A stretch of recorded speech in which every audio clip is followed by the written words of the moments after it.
কোনো এক মনীষী তার সন্তানকে মৃত্যুর পূর্বে কিছু ওসিয়ত করেন। হে আমার সন্তান, আমার ওসিয়তকে গ্রহণ করো এবং আমার কথাগুলোকে স্মরণ করে রেখো। যদি মনে করে রাখতে পারো, জীবনে সুখী ও ভাগ্যবান হতে পারবে এবং প্রশংসিত হয়ে মৃত্যুবরণ করবে। হে সন্তান আমার, ১. যে ব্যক্তি খোদার দানকৃত জিনিসে পরিতৃপ্ত ও সন্তুষ্ট থাকে সে হয় অমুখাপেক্ষী, আর যে ব্যক্তি অন্যের ধন সম্পদের দিকে দৃষ্টি নিক্ষেপ করে তার মৃত্যু হয় দারিদ্র্যের। ২. যে ব্যক্তি খোদার দানকৃত জিনিসে সন্তুষ্ট থাকে না নিজের ভাগ্য সম্পর্কে খোদাকে অভিযুক্ত করেছে। ৩. যে ব্যক্তি নিজের পাপকে ছোট মনে করে অন্য লোকের গুনাহকে বড় মনে করেছে, আর যে ব্যক্তি অন্যের পাপকে ছোট করে দেখে নিজের গুনাহকে অনেক বড় মনে করে। ৪.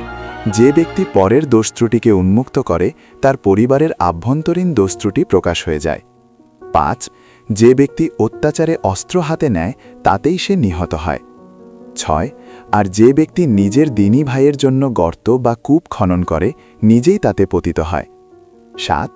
যে ব্যক্তি নির্বোধ ও বোকাদের সাথে মেলামেশা করে সবার সামনে হীন ও তুচ্ছ হয়ে যায়, আর যে ব্যক্তি ওলামাদের সাথে ওঠা বসা করে মর্যাদা লাভ করে।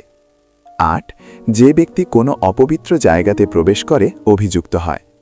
হে সন্তান আমার, সত্য কথা বল, তাতে তোমার লাভ হোক বা ক্ষতি। ১০.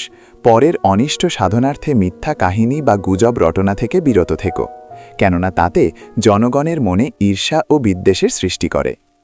হে সন্তান আমার, যদি দয়া ও দানশীলতার অনুসন্ধান করছ তাহলে তার খনির প্রতি অগ্রসর হও।